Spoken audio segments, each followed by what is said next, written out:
Hello everyone and welcome back to the channel. I am Sejal Agarwal and आज की इस video में we'll be talking about three companies and these companies have recently shared some strong updates and on basis of those updates in our view we feel that it could be positively impacting the growth trajectory of the company in the near term. So सबसे पहले we'll be discussing about our first company for today that belongs to a metal and manufacturing space and it's closely linked to the steel cycle. And recently it has entered into the diversification stage by setting up a new subsidiary in a completely different segment, but with a minimal capital risk obviously, but with meaningful long-term optionality. Secondly, we'll be talking about a company that is operating in the branded consumption and lifestyle space, and it has delivered another strong quarterly performance with double-digit revenue growth and margin expansion and very strong traction in direct-to-consumer channels.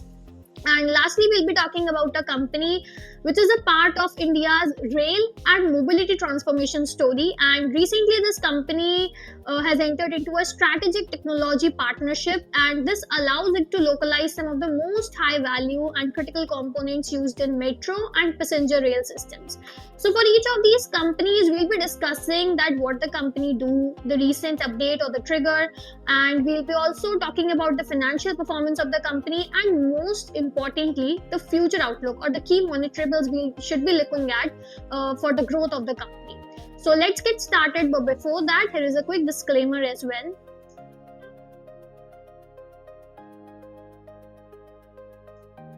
So firstly, we'll be talking about a company that is Maithan Alloys Ltd. And it's India's leading manufacturers and exporters of bulk ferro alloys.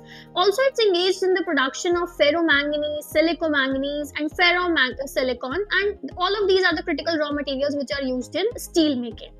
Now, recently what has happened, the company has incorporated a new subsidiary that is Maithan Electronics Private Limited today on 27 January.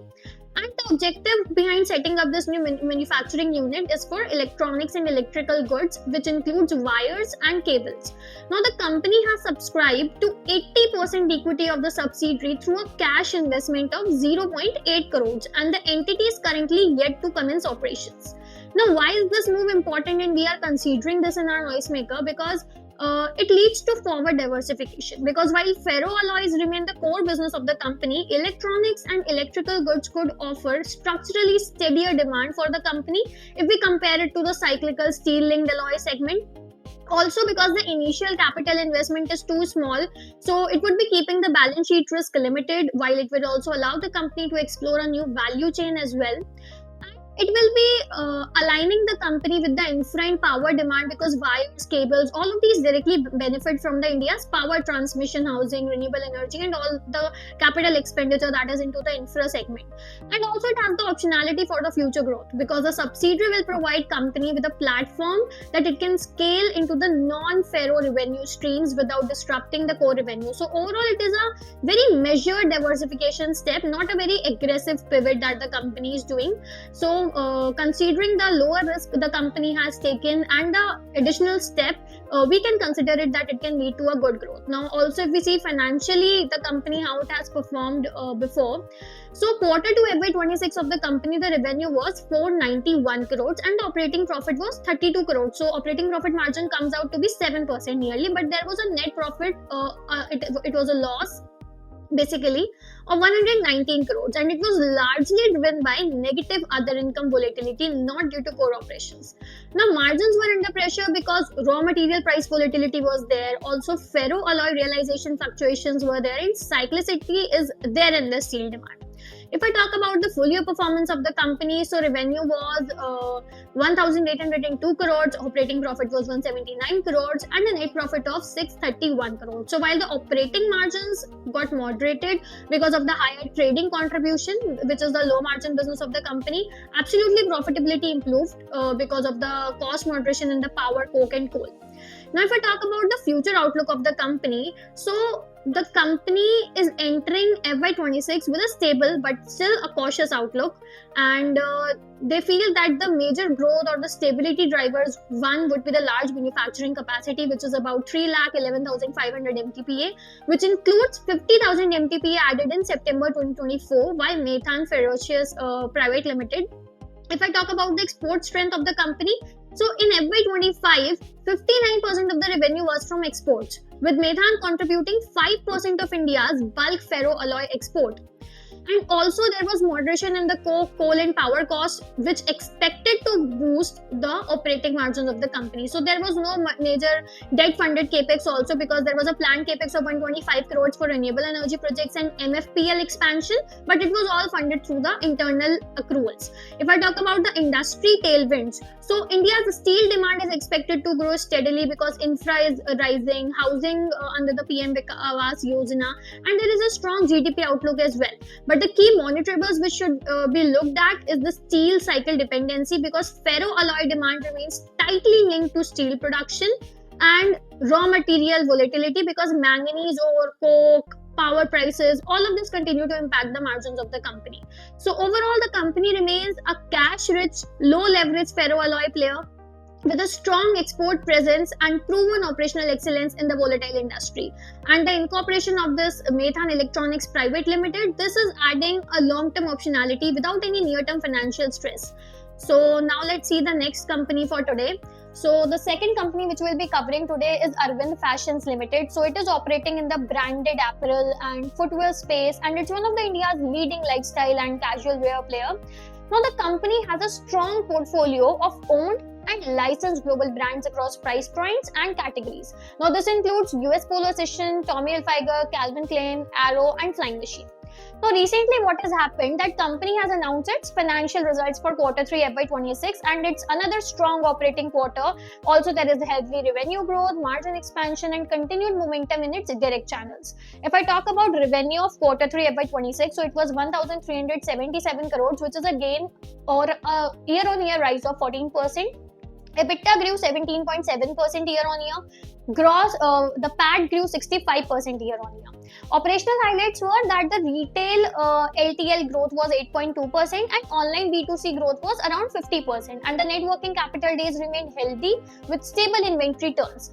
If I talk about the 9-month FY26 basis, so revenue grew 13%, EBITDA grew 16%, PAT grows 63%. So all of this is showing sustained momentum beyond a single quarter. Now, why is this update important? Because obviously we can see a consistent execution of D2C strategy, because growth is mainly led by the retail and the online B2C. So it is validating that the management long-term pivot is away from the lower margin channels. Also, the margin expansion is happening despite the investment, because even with higher spending on advertising, marketing, people cost, the company is delivering EBITDA growth which is faster than revenue. And if I talk about the portfolio strength, so the core brands, especially US Polo Assn, it continued to outperform, while the adjacencies like footwear, it gained traction after regulatory disruptions eased. So this quarter was very good for the company. It was mainly a brand-led, margin-assertive consumption play rather than a volume-driven apparel company. Now, if I talk about the future outlook of the company, so clearly we can see that the management is pretty confident about the sustained growth and the margin expansion, and all of this would be driven by structural shifts in the channel mix and portfolio strength. Now, the major drivers for the growth for the company would be the direct channel acceleration, which is the retail, online B2C, which is now contributing approximately 50% of the sales, and with a medium-term target to scale this to 60 to 70%. Also, if I talk about brand-led growth, so US Polo Assn, it remains the primary growth engine for the company. It's getting support from the premiumization, product innovation, marquee store expansion. Then comes the PVH brands, the Calvin Klein, Tommy Hilfiger. So all of this is getting continue to benefit from the premium demand and trading up the trends. And if I talk about the agency scaling plan of the company, so there comes the footwear. It only grew 25%, but management aims to double its size over the next 3 years. Now that BIS-related disruptions are behind, and women's wear is identified as an early stage, but it has a high potential growth level. Talking about margins and profitability, EBITDA margin expansion guidance of 50 to 80 basis points is given over time. Also, employee cost pressure and one-offs expected to normalize, and inventory efficiency is expected to improve further, with management targeting 5 to 7% improvement in inventory turns over 12 to 18 months. Also, management is expecting that second half of FY26 would be much more stronger because it would get help from the wedding season, festive demand, and GST related price benefits, increasing the consumer disposable income. And overall, the company is executing a clear multi-year transformation towards D2C-led premium brand-focused business. And the Q3 results were really good. There were improved margins, scalable agencies, and disciplined capital allocation. So the company is really well positioned to compound the growth profitably as consumption demand normalizes and premiumization deepens. And now let's move to the last company for today, which is Titagarh Rail Systems Limited, which was formerly known as Titagarh Wagons Limited. So it was incorporated in 1997, and it's a leading Indian rolling stock and mobility solutions provider, which is operating and spanning in freight wagons, passenger coaches, metro trains, propulsion systems, and many more. Now, what has happened and why it's beneficial for the company, if we discuss about that. So, Titagarh signed a strategic agreement with ABB India. Now, this agreement is to develop and localize propulsion systems for 25 kV driverless metro projects, which is including a full transfer of technology for train control and monitoring systems, which is TCMS. Gradual localization of traction motors, converters, auxiliary systems. Now, this agreement builds on the partnership initiated in 2023, and it directly supports Titagarh's execution of Mumbai Metro Line 5 and Line 6 contracts covering 240 metro coaches along with long-term maintenance obligations.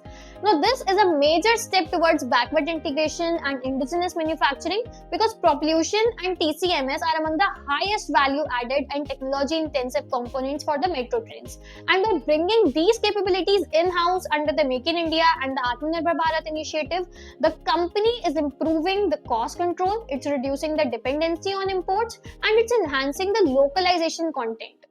Also, over time, this also opens the door to supplying propulsion system to external customers, which will create a new high-margin vertical for the company. Now, if I focus on the financial performance of the company, so Q2 FY26, the company's standalone revenue was 788 crores, but it was down by 25% year-on-year, and primarily it was due to the execution disruptions which were caused by industry-wide wheelset shortages that impacted the freight wagon dispatches. So it affected the EBITDA and overall margins as well for the company. But for H1 FY26, the revenue declined 22% and PAT dropped to 40%. However, management clarified that all of this weakness, it was just operational rather than demand driven, and wheelset availability issues which constrained the output for several quarters have now been resolved, and freight wagon production has normalized. So sequentially, the performance will get improved quarter on quarter. Now, if I talk about the future outlook of the company, so management is clearly expecting a sharp improvement in the operational momentum across both the freight and the passenger segment. So, in the freight wagons, Titagarh has returned to a sustainable run rate of 800 to 850 wagons per month, and it is getting support by an order book of 9,000 wagons approximately that provides visibility for the next 4 quarters. Now, while the installed capacity is higher, the company is deliberately smoothing production to bridge existing orders with the next large Indian Railway order expected by Q1 of the coming financial year, which is happening now.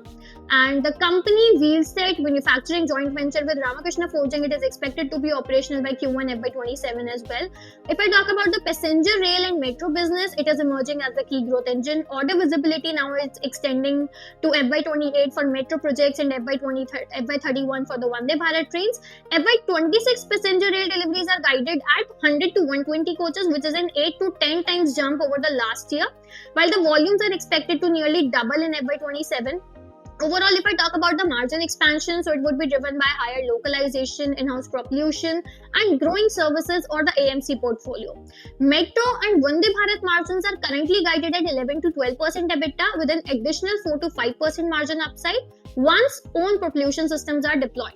Also, propulsion as a standalone SBU carries a 15 to 20% margin potential, while the services and the long-term AMC contracts, they offer 20 to 25% margins with strong annuity characteristics. So, alongside this, the optionality from shipbuilding, which has 15 to 17% margins, wagon leasing, and defense bridge verticals, That also provides long-term growth levers for the company. So overall, management has clearly articulated a strategic shift towards higher value-added, technology-intensive and service-linked businesses, positioning company for sustained growth and margin expansion over the medium to long term.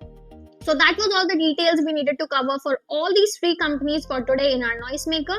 And now let's see the previous picks and see how the companies we covered previously in our Noisemaker edition, they are performing. So firstly, we'll be covering Kirloskar Pneumatic Company Limited. We covered this yesterday, that is 27 Jan, and we exited it today with a gain of 2.16%. And today in our Noisemaker, we are covering three companies, Maithan Alloys, Arvind Fashions and Titagarh. Also, now let's move to the summary of companies we covered today. So Maithan Alloys, what happened that the company has set up a new subsidiary, Maithan Electronics Private Limited, to enter manufacturing of electronics and electrical goods. Also with initial investment is really small, around 0.8 crores. So operations haven't started yet.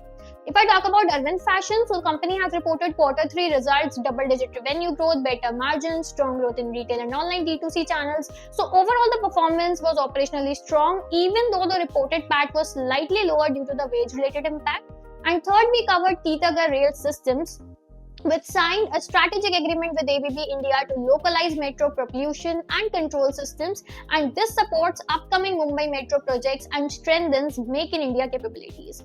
So that's a wrap for today's edition of Daily Noisemaker. And if you like to dive deeper, just scan this QR code to get to our join to our WhatsApp group, and in that WhatsApp group you can have access to the detailed edition of the companies we are covering here. Also, you can be the part of our community because there we share stock news and important market updates every day. And we'll be back soon with more simple and clear market updates. Until then, stay curious, stay ahead and stay informed.